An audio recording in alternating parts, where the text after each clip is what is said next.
Welcome back to Southern Life. This is Jose. On today's video, a man was arrested for a armed robbery and kidnapping charges in the downtown area of Sarasota. We're going to fill you in on that story. And I'm also going to be sharing with you some of the most bizarre Uber experiences I've had in a while. The robbery happened Thursday night. I was only 15 minutes away Uber driving, and here's what I was dealing with. Late night, man. You can do in the back. Appreciate it. Late night, you can do in the back, brother. You don't want this. Yeah, I figured, man. I saw him. I said, I don't want this guy. I don't even know if I want him in the truck, let alone the front, man. I don't blame you, bro. Thanks for help. I know him in the White truck. Irish boy from Connecticut. White Irish boy is definitely not in your vocabulary. Yeah. Can we get some hookers? Jesus. Yeah, they're not far from here. Oh yeah. I almost had one. Was this his mom? It was just old lady, man. I'm like, I can't do this. You guys are having fun on a Thursday night? Yeah, what's good tonight? We're from the Yeah, we're East Coast. from the East Coast. This is pretty good for We a want freaking to get in the Thursday. front seat, so what's good? We need to know. Where can we go? That place is weird. That place is crazy. Oh yeah, every place is weird. That place in there, weird. What made it weird? Just the vibe? All the old people. Oh yeah, a different crowd in there. The girl took her gums out and said she was gonna suck it. Oh, man. That's a big woman. Yeah, no, that sounds like a little bit more than I'd be up for on a Thursday I night. ain't judging anybody. Drink up, you'll be good. It's like the same area to come here like tomorrow night. Is that the spot? Dude, if it's packed tonight, it'll be even better tomorrow. Where should we go tonight? You just went, dude. It's 1 in the morning. Yeah. Oh, strip club? No, we're going to another bar. We're going to You guys, something tavern. you guys are going so to you Canada? put that in, we're going to another You bar. can go to Bradenton if you want to meet some rougher Irish people, man, but they fight up there. All right, so these people were looking for hookers, so we drove down Central, down there outside of downtown Sarasota, and sure enough, a young lady was on the road waving us down, but there's no chance in the world I was going to let her get in the vehicle. So I could take them to see where they were, but I sure wasn't. There she is, waving us down. Good old Sarasota. Well, there you go. An Uber passenger wanted me to help him find hookers.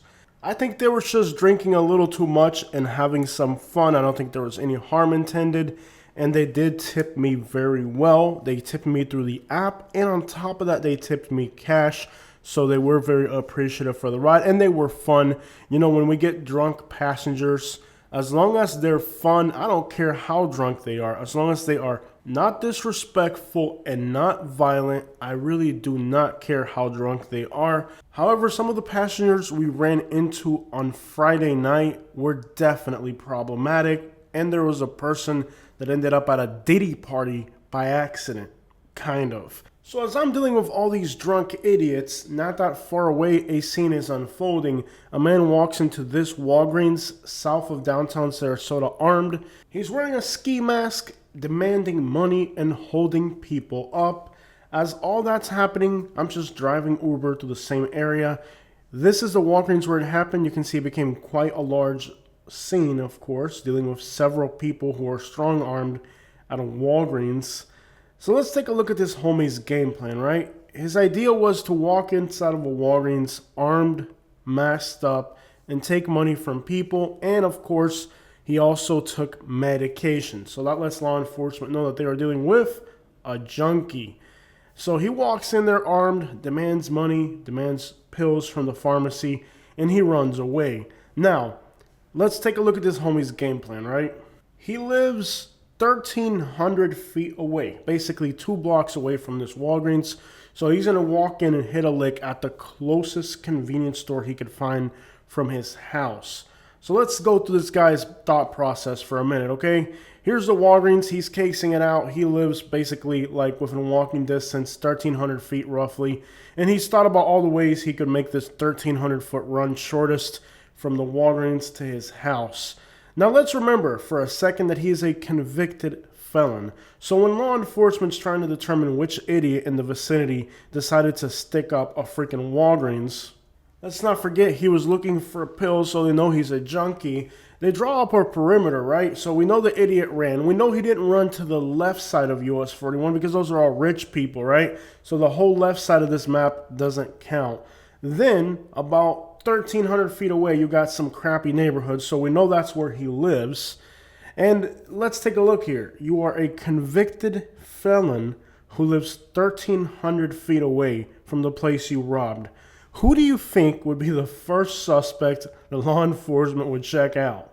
I mean, just by process of elimination, he would literally be the first person to come on the radar since he's a convicted felon living 1,300 feet away from the robbery, which the person ran away on foot, which would let you know the most logical conclusion is that this individual lives nearby or parked a vehicle nearby, except for there's almost nowhere to park a vehicle here except for the hospital, which is full of cameras, leading to the most logical conclusion that the person who did the robbery and fled on foot lives in the ghettoist area nearby.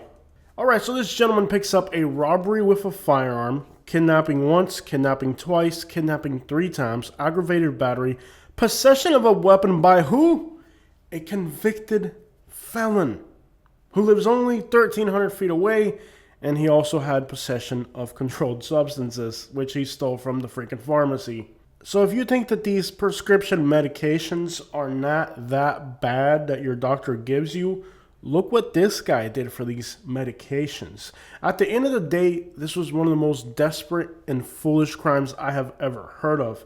For a convicted felon to hit a lick 1,300 feet from his house and not think that he would be the first suspect on the radar is mind-boggling.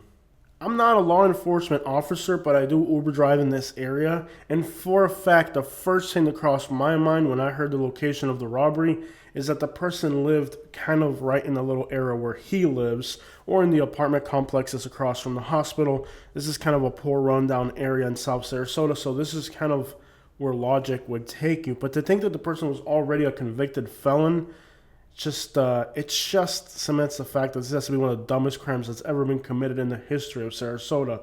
A convicted felon robbing a store feet from his doorstep, thinking that he wouldn't be the prime suspect. But it seemed between Thursday and Friday night, stupidities were at above average levels in the Sarasota area. Anyways, around 2:30 in the morning, I'm picking up somebody at a bar on Siesta Key. It's a very nice island. There's about 8 guys outside a bar, and they're pushing and shoving each other. But I figured they look so drunk that there's no possible way the person could beat me up. And I wasn't about to lose the opportunity to make $8.36 by taking a drunk person home. So I pull up and I say, hey, I'm looking for this person's name. And he is the one that's kind of engaging in battle with Canadians. Now, it seems like these individuals, a redneck, was fighting with some Canadians. But I guess there were rules to it. But the issue is that the Canadians and the Americans got into a bar fight, but they were all so drunk that it wasn't really a fight. And I guess they made rules to the fight because it was like, they call it a hockey fight where you're only allowed to use one arm or something. I'm not sure what this was, but it was like a civilized fight. It wasn't like an all-out brawl. It was more like drunk people hugging and shoving each other. Now, I wasn't sure if they were just a couple of guys that were in love or if they were fighting when I first pulled up. But I eventually figured out that there were some hostilities in the air. I picked up this individual, a young white boy. Let's get this understood. I was born in Cuba. I've lived in Louisville and between Birmingham and Montgomery. A white boy in Siesta Key is not going to scare me. He gets in the car and tells me about how he victoriously beat Canadian infidels who were in his country causing trouble when they needed to go back to their country because they're not welcome here. This is a real story. You can't make this up. So I grabbed this white kid, and he's in the back seat now, and he left a lighter in my car, and I found it this morning, and he was very agitated, but he was like, man, you know, I'm an American, man, I'll fight. I'm like, yeah, white boys are tough, man. I really wish I had the GoPro running inside the vehicle. Like, I didn't think that I was going to pick up this type of scenario on Siesta Key, so I figured I didn't have the GoPro set up because I'm going to Siesta Key, which is kind of a really nice area. I didn't expect this level of stupidity to exist on Siesta Key. So that was dangerous white passenger number 1 for Friday night. Now in the back seat is dangerous white passenger number 2. Now this one actually has a girlfriend somehow. Probably not for long if he keeps acting the way he's acting, because she's just about had it with him embarrassing her. Now, these people actually gave me a tip, and I'm pretty sure it was the female passenger out of embarrassment for me having to deal with the guy. But dangerous white boy number 2, pick him up in a nice suburban area in Sarasota, beautiful house, and I'm taking them to a nice area close to the water. So very wealthy, affluent people, or at least not poor like me. So they're going from one nice house to the next. The white boy decides to start talking about how he's got a gun in his car.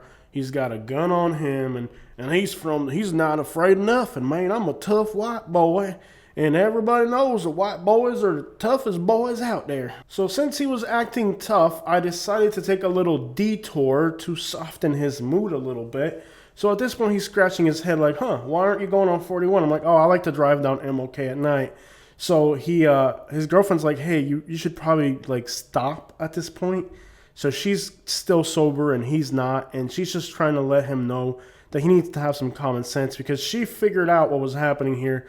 I was going to purposely take them to a bad part of town and leave them there since he was acting like he was armed and trying to intimidate me. So I've been in this situation before where a passenger has a gun and they try to intimidate me with it. And it's not the first time I'm in this scenario. And the scenario usually goes like this. I tell the passenger that I'm going to drop them off in the projects, and that's what's happening, and that I'm going to shove the weapon where it doesn't fit, for lack of better vocabulary. And if he has two options, he can hand it over to me, or I can take him to the projects and have some of my black friends take it from him. So that's usually how this scenario runs.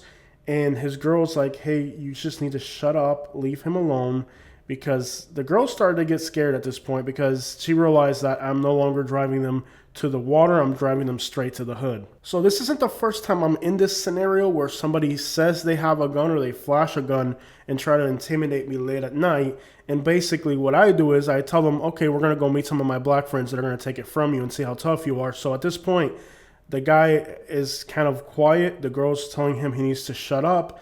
And I'm driving kind of into the hood at night. So they're kind of like, okay, what's happening now? Because at the end of the day, I'm not going to get into the conversation we had, but I let them know I was born in Cuba. I lived in Louisville. I lived in Montgomery and Birmingham. You're a white boy going from one rich house to the next. If you think you're going to intimidate me, you are in a world of trouble. So right about here, the girl was actually just pleading with me to like, hey, he's been drinking too much. Just don't mind him. Just, he's probably talking too much. Because this is not the first time this happens. Every time you get a boy with a girl late at night, the boy wants to intimidate the Uber driver with a gun, acting like they're bad, not knowing that the Uber driver is Uber driving at night, so he's probably not afraid of anything. Let me tell you, if you're an Uber driving at 3 in the morning, you probably aren't scared of too much out there. So you're a white boy with a white girl, you're not tough. But this was the theme of this evening. It was white boys who thought they were tough. So I dropped them off in a nice, safe area by the water, and I have another passenger. Now, this passenger lives off of MLK. So right about now, it's about 3:40 in the morning, and I'm going to go pick up a passenger off of MLK behind the railroad tracks. Now, this is like the trenches of the trenches. So I pick up my next passenger. He lives right behind the railroad tracks off of MLK, very rough area. He's at least 6 foot tall, maybe considerably larger than me. He's got dreads, and he got in the car with several bottles of alcohol. And he didn't say a word. He just got in the car, and I was like, bro, you can't have alcohol in the car. He's like, yeah, man, but I'll please. I was like, okay. So he's in the back seat with a bunch of bottles of alcohol, 3:30 in the morning, and he didn't say a word to me. He just sat there quietly, and I'm like, yeah, this is going to be it. I was like, if somebody is going to hurt me tonight, it's going to be the 6 foot tall black guy with dreads that doesn't say a single word being picked up in this little neighborhood. And he didn't bother me. I didn't bother him. We didn't say a word to each other. I figured he was probably not sober enough to communicate thoroughly or something, but whatever. The thing is, it's interesting how, like, as an Uber driver, it's the guy that doesn't say a single word, that just sits there quietly hugging a bottle of alcohol, that makes you wonder if you're going to make it to your destination alive, and not the white boy who tells you he's tough. So I put on some Triple J and some Suave Smooth, and I just hope that this guy didn't hit me upside the head with a bottle on the way there. And we arrived safely to his destination across town, where I dropped him off. Very pleasant person, very respectful. Those are the types of people who actually make you wonder if they're dangerous, not an individual who's trying to taunt you. And of course, threatening him to get dropped off in the projects wouldn't be a threat. It would probably be a suggestion of things to do tonight for him. Saving the best for last. It's approaching 4 in the morning. I'm going home and I get one last Uber ride. I'm like, sure, I'll risk my life again for $3.64, picking up somebody at an apartment complex in Sarasota. Now, the scenario inside of this apartment is a scenario that I hope I never find myself in. What we know as a Diddy party. So this individual young man was invited to a party. It was the birthday party of somebody who is with the Rainbow team.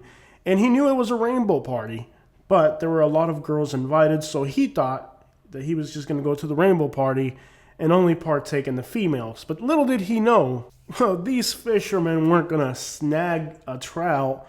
They were going to put out some live bait for him. So they had a girl that they knew he liked, and the girl was at the party, and the guys were like, hey, the girl's really into you. The girl was into him. It was about to go down, and all of a sudden the girl says, wait, we have to do this with another friend, another guy friend. They were about to switch him up. They did a bait and switch on him, basically. And, they got him heated up in the heat of the moment, and then they did a bait and switch on him. And the girl's like, hey, well, you can have me, but you also got to have Juan over there. Anyways, it turned into a very, very interesting scenario at this party.